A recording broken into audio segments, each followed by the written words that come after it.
ধর্ম উপদেষ্টা ডক্টর আফম খালিদ হোসেন বলেছেন, স্বতন্ত্র ইবতেদায়ী মাদ্রাসা জাতীয়করণের দাবি অত্যন্ত যৌক্তিক।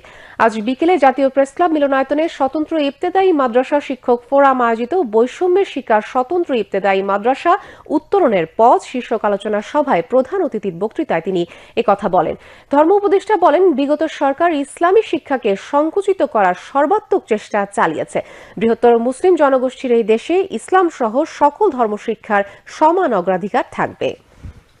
স্বতন্ত্র ইবতেদায়ী মাদ্রাসার শিক্ষক ফোরামের কেন্দ্রীয় সভাপতি শেখ নজরুল ইসলাম মাহবুবের সভাপতিত্বে আলোচনা সভায় বাংলাদেশ জামিয়াতুল মোদাররিসিনের সিনিয়র সভাপতি অধ্যক্ষ মাওলানা সৈয়দ মোসাদ্দেক বিল্লাহ আল মাদানী, জগন্নাথ বিশ্ববিদ্যালয় ইসলামের ইতিহাস ও সংস্কৃতি বিভাগের অধ্যাপক ডক্টর আব্দুল মোমেন, জাতীয় শিক্ষক ফোরামের কেন্দ্রীয় সভাপতি অধ্যাপক নাসির উদ্দিন খান এবং জাতীয় শিক্ষক ফোরামের সিনিয়র সহসভাপতি মাওলানা এবিএম জাকারিয়া উপস্থিত ছিলেন।